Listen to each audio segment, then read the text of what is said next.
சற்று முன் திடீரென குடும்பத்தோடு திமுகவில் இணைந்தார் நடிகர் சரத்குமார். ஸ்டாலின் கொடுத்த மிக உயர்ந்த பதவி அதிர்ச்சியில் மோடி. அந்த வகையில் சமீப காலமாகவே மனவருத்தத்தில் இருந்து வருகிறார் நடிகர் சரத்குமார். ஏனென்றால் தன்னுடைய சமத்துவ மக்கள் கட்சியை முழுமையாக கலைத்து பாஜக கூட்டணியில் இணைந்த நடிகர் சரத்குமாருக்கு மிகப்பெரிய ஏமாற்றமே. ஏனென்றால் சமத்துவ மக்கள் கட்சியை கலைத்து பாஜகவில் இணைந்தாலும் அவருக்கு தகுந்த மாதிரி மிகப்பெரிய பொறுப்பை இன்னும் பாஜக வழங்காததால் கடும் அதிருப்தியில் இருந்து வருகிறார். இதனைத் தொடர்ந்துதான் வெளியில் தலை காட்டாமலும் இருந்து வந்தார். செய்தியாளர்களை சந்திக்காமலும் இருந்து வந்தார் நடிகர் சரத்குமார். அதாவது நடிகர் சரத்குமார் சமத்துவ மக்கள் கட்சியை கடந்த 2007ஆம் ஆண்டு தொடங்கி 18 ஆண்டுகளாக நடத்தி வந்தார். 2011 சட்டமன்ற தேர்தலில் தென்காசி தொகுதியில் அதிமுக கூட்டணியில் போட்டியிட்டு வெற்றி பெற்றார். 2016 சட்டமன்ற தேர்தலில் அதே கூட்டணியில் திருச்செந்தூர் தொகுதியில் போட்டியிட்டு தோல்வியை தழுவினார். அதன் பிறகு அதிமுக பாஜக கூட்டணிக்கு ஆதரவாகவே செயல்பட்டு வந்தார். 2024 மக்களவைத் தேர்தலில் பாஜகவுடன் கூட்டணி அமைக்க சமத்துவ மக்கள் கட்சி பேச்சுவார்த்தை நடத்தியது. ஆனால் திடீர் திருப்பமாக பாஜகவில் தன்னுடைய சமத்துவ மக்கள் கட்சியை இணைப்பதாக சரத்குமார் அதிரடியாக அறிவித்தார். அதன் பிறகு 2024 மக்களவைத் தேர்தலில் விருதுநகர் தொகுதியில் சரத்குமாரின் மனைவி ராதிகா சரத்குமார் போட்டியிட்டு தோல்வி அடைந்தார். இருந்தாலும் பாஜகவின் நிகழ்ச்சிகளில் சரத்குமார் தவறாமல் கலந்து கொண்டு வந்தார். அதே சமயம் சமத்துவ மக்கள் கட்சியை பாஜகவில் இணைத்து ஓராண்டுகள் கடந்த நிலையிலும் சரத்குமாருக்கு முக்கிய பதவிகள் எதுவும் வழங்கப்படவில்லை. இதனால் அதிருப்தி அடைந்த தன்னுடைய ஆதரவாளர்களை ஒவ்வொரு ஊராக சென்று சமத்துவம் விருந்து நடத்தி சமாதானம் செய்தார். கடந்த ஏப்ரல் மாதம் கூட சரத்குமாருக்கு தேசிய பொதுக்குழு உறுப்பினர் என்ற பதவி வழங்கப்பட்டது அவருக்கு சற்று ஆறுதலாக இருந்தது. மேலும் இந்த நிலையில் பாஜகவில் தேசிய மாநில அளவிலான புதிய நிர்வாகிகள் தொடர்பான பேச்சுக்கள் தீவிரமாக எழத் தொடங்கியது. குறிப்பாக சரத்குமார், குஷ்பு, விஜயதாரணி உள்ளிட்டோருக்கு என்ன பதவி வழங்கப்படும் என்பதுதான் பேச்சாகவும் இருந்தது. இந்த நிலையில் பாஜக மாநில நிர்வாகிகள் பட்டியலும் வெளியிடப்பட்டது. அதில் குஷ்புவுக்கு மாநில துணைத் தலைவர் பதவியும் வழங்கப்பட்டது. அதே சமயம் சரத்குமார் பெயர் மாநில நிர்வாகி பட்டியலில் இடம்பெறவில்லை. ஆனால் சமத்துவ மக்கள் கட்சியிலிருந்து பாஜகவுக்கு வந்த சரத்குமாரின் ஆதரவாளர் சுந்தருக்கு மாநில துணைத் தலைவர் பதவியும் வழங்கப்பட்டது என்பதும் குறிப்பிடத்தக்கது. இது தொடர்பாக விசாரித்த போது பாஜகவிடம் சரத்குமார் 2 கோரிக்கைகளை மட்டும் வைத்துள்ளார். தனக்கு தேசிய அளவிலான பதவி வழங்க வேண்டும், தன்னுடைய ஆதரவாளர்கள் இருவருக்கும் மாநில அளவிலான பதவி வழங்க வேண்டும் என்பதுதான் அந்த கோரிக்கை என்றும் சொல்லப்பட்டு வந்தது. இருந்தாலும் ஏற்கனவே எம்பியாக இருந்துள்ள நிலையில் தேசிய அரசியலில் கவனம் செலுத்த சரத்குமார் விரும்பி வருகிறார். ஆகவேதான் அவர் பெயர் பட்டியலில் இல்லை. ஆனால் சரத்குமாருக்கு நெருக்கமானவருக்கு மாநில அளவிலான பதவி வழங்கப்பட்டது புதிய சர்ச்சையாகவே பேசப்பட்டும் வந்தது.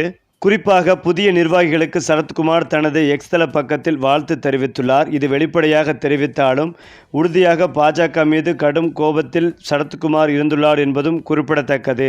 அதில் ஜே.பி. நட்டா ஒப்புதலுடன் தமிழக பாஜகவின் மாநில நிர்வாகிகளாக புதியதாக நியமிக்கப்பட்டிருக்கும் நிர்வாகிகள், அமைப்பாளர்கள் அனைவருக்கும் என்னுடைய மனமார்ந்த வாழ்த்துக்களையும் பாராட்டுக்களையும் தெரிவித்துக் கொள்கிறேன் என்று குறிப்பிட்டிருந்தார்.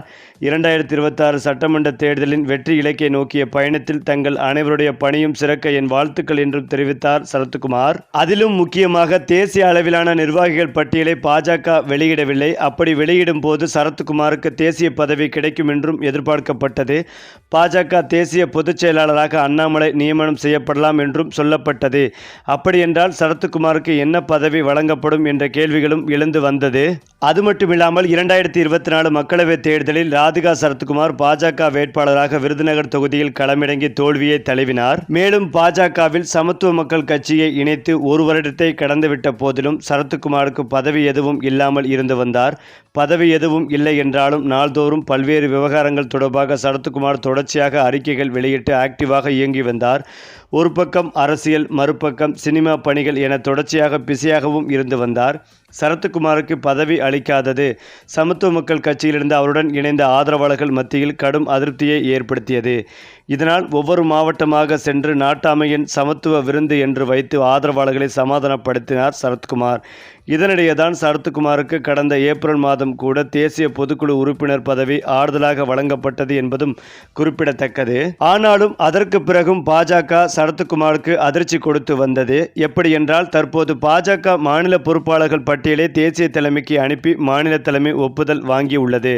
அதில் கராத்தே தியாகராஜன், பால் கனகராஜ், ராம சீனிவாசன் ஆகியோர் மாநில துணைத் தலைவர்களாக நியமிக்கப்பட வாய்ப்புகள் உள்ளன.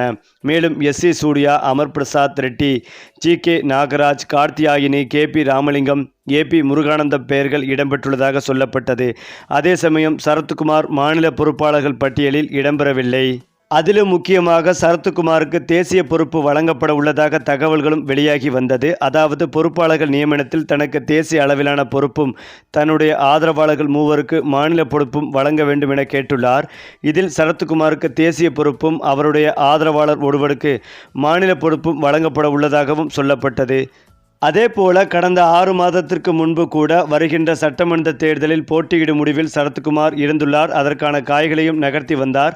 இதனால்தான் மக்களவைத் தேர்தலில் போட்டியிடாமல் மனைவி ராதிகா சரத்குமாரை வேட்பாளராக்கினார். குறிப்பாக தான் ஏற்கனவே போட்டியிட்டு வெற்றி பெற்ற தென்காசி தொகுதி அல்லது திருச்செந்தூர் தொகுதியில் சரத்குமார் போட்டியிடுவதற்கு அதிக வாய்ப்புள்ளதாகவும் சொல்லப்பட்டு வந்தது. இந்த நிலையில்தான் அனைவருக்கும் அதிர்ச்சி கொடுக்கும் வகையில் சட்டமன்ற தேர்தலில் தான் போட்டியிடப் போவதில்லை என்று அதிரடியாக அறிவித்துள்ளார் சரத்குமார். அதாவது 2026 சட்டமன்ற தேர்தல் குறித்து அவர் அளித்த மற்றொரு பேட்டி அரசியல் வட்டாரத்தில் கவனம் ஈர்த்துள்ளது. நெல்லை மாவட்டத்தில் செய்தியாளர்களை சந்தித்து பேசிய சரத்குமார் அவர்கள், 2026 தேர்தலில் நான் போட்டியிட மாட்டேன். பிரச்சாரம் செய்து ஆட்சியை மாற்றுவதற்காக உழைப்பேன். எனக்கு வாய்ப்பு கொடுத்தாலும் அதை பிறருக்கு விட்டுக் கொடுப்பேன் என்று கூறியுள்ளார். மேலும் நடிகர் விஜயின் அரசியல் பயணம் குறித்த கேள்விக்கு, விஜய்க்கு நல்லவர்கள் யார், கெட்டவர்கள் யார் என்பதை தெரிந்து கொள்ள இன்னும் நேரம் தேவை என்று அவர் கூறியது பேசும் பொருளாகி வருகிறது.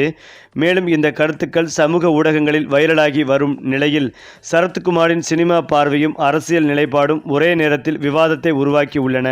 சினிமாவிலும் அரசியலும் அனுபவிக்க ஒருவராக அவர் சொன்ன இந்த கருத்துக்கள் எதிர்வரும் நாட்களில் மேலும் பேசப்படும் என எதிர்பார்க்கப்பட்டு வருகிறது. அதே நேரத்தில் விருதுநகர் தொகுதியை மையமாக வைத்து அவர் அரசியலில் காய் நகர்த்தி வந்ததாக கருதப்பட்ட நிலையில் கட்சி தனக்கு வாய்ப்பு கொடுத்தாலும் அதை ஏற்கப் போவதில்லை என்றும் அந்த வாய்ப்பை தொண்டர்களுக்கும் மற்றவர்களுக்கும் விட்டுக் கொடுக்கப் போவதாகவும் அவர் தெரிவித்துள்ளார். இந்த முடிவு அரசியல் வட்டாரத்தில் பெரும் பரபரப்பை ஏற்படுத்தி உள்ளது. அதே சமயம் தேர்தல் அரசியலிலிருந்து சரத்குமார் ஒதுங்கினாலும் அவருடைய மனைவி ராதிகா சரத்குமார் 2026 தேர்தலில் போட்டியிட அதிக வாய்ப்பு இருப்பதாகவும் சொல்லப்பட்டு வந்தது.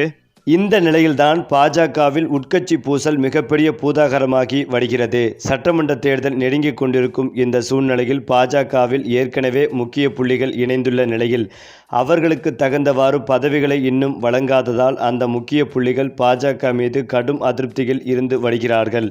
அதில் நடிகர் சரத்குமாரும் ஒன்று. அதாவது இவர் கட்சியை கலைத்து பாஜகவில் இணைந்தாலும் இவருக்கு பதவிகள் வழங்கப்படவில்லை. இவருடைய ஆதரவாளர்களுக்கும் பதவிகள் வழங்காததால் தொடர்ந்து பாஜக தலைமை மீது கடும் அதிருப்தியில் இருந்து வந்தார் நடிகர் சரத்குமார். இதற்கு ஆதரவாக நயினார் நாகேந்திரனும் குரல் கொடுக்கவில்லை. இதற்கு முன்னாடி தலைவராக இருந்த அண்ணாமலை அவர்களும் குரல் கொடுக்கவில்லை. இதனால் மன வருத்தத்தில் இருந்த நடிகர் சரத்குமார் பாஜகவை வேண்டாம் என்று முடிவெடுத்து பாஜக கட்சியிலிருந்து விலகி அதிரடியாக உத்தரவு பிறப்பித்துள்ளார். மேலும் முதலமைச்சர் ஸ்டாலின் அவர்களை தன்னுடைய குடும்பத்தோடு நேரில் அவருடைய இல்லத்திற்கே சென்று நேரில் சந்தித்து அவர் திமுகவில் இணைவார் என்றும் எதிர்பார்க்கப்பட்டு வருகிறது. இதற்காக ஸ்டாலின் அவருக்கு மிக உயர்ந்த பதவி கொடுப்பார் என்றும் சொல்லப்பட்டு வருகிறது.